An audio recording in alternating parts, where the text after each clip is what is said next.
here we go. Good morning, everyone. It's 6 a.m. on the East Coast. We begin with a Fox News alert. In just a few hours, Venezuelan dictator Nicolás Maduro and his wife will appear in a New York City courtroom in Manhattan facing drug trafficking and weapons charges. And overnight, the acting leader of Venezuela making a plea with the United States after Trump threatened them to comply, saying, quote, "We invite the U.S. government to collaborate with us on an agenda of cooperation. President Trump, our people in our region deserve peace and dialogue, not war."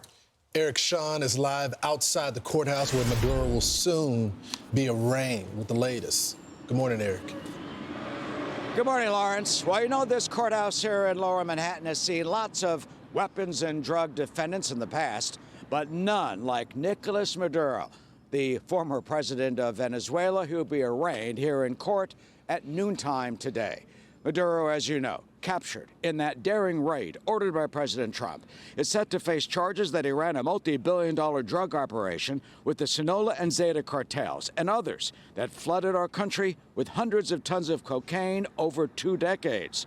He faces 4 counts: narco-terrorism conspiracy, cocaine importation conspiracy, possession of machine guns and destructive devices, and conspiracy to possess machine guns and destructive devices.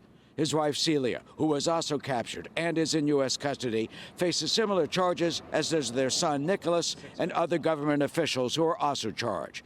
The indictment says, quote, "This cycle of narcotics-based corruption lines the pockets of Venezuelan officials and their families, while also benefiting violent narco-terrorists who operate with impunity on Venezuelan soil and who help produce, protect, and transport tons of cocaine to the United States."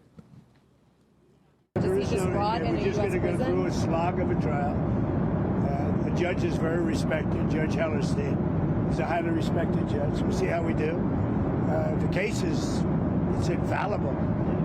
People are so happy with what we've done. It was a rough bid, killed millions of people. Well, you know, 6 months ago here in this very courthouse, the former head of the military counterintelligence, Hugo Carvajal, pled guilty to similar drug and narco-terrorist charges.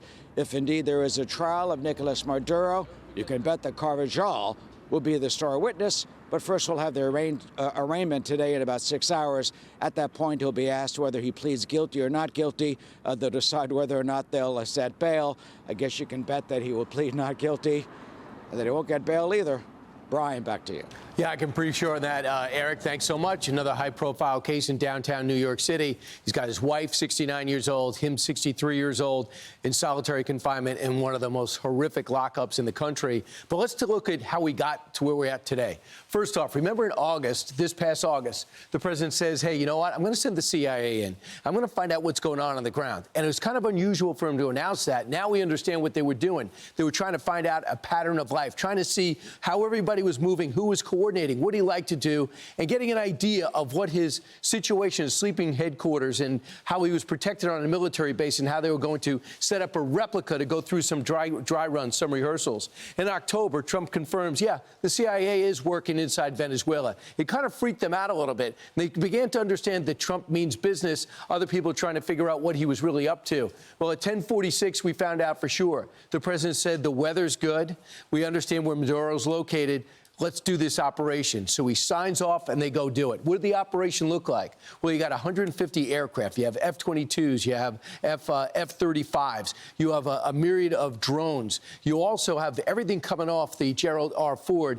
I'm going to add something else to that. They shut the lights off. Cyber Command, working with Space Command, they shut all the power off. And in come our guys. Our men and women go in and they take by force. They kill at least 40. We find out from the Cubans, 32 were Cubans. Why? Because they were the ones providing the security for Maduro. Reportedly, they were best, and he's the only people they can trust. Can you imagine?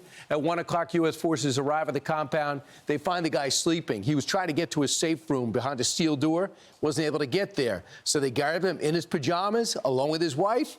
They had an opportunity, by the way, plenty of off-ramps. He could have went to Turkey. He could have went to Moscow. He could have went to the UAE. He chose to now go to Brooklyn. He held out. This is what he looked like as he was brought by chopper around the Statue of Liberty, and then ultimately dropped down in upstate New York at Stewart Air Force Base, and then he was west down to the Brooklyn lockup. Maduro and his wife arrive in New York. His life will never be the same, and you'll look for him to lawyer up, and this being the story in 2027.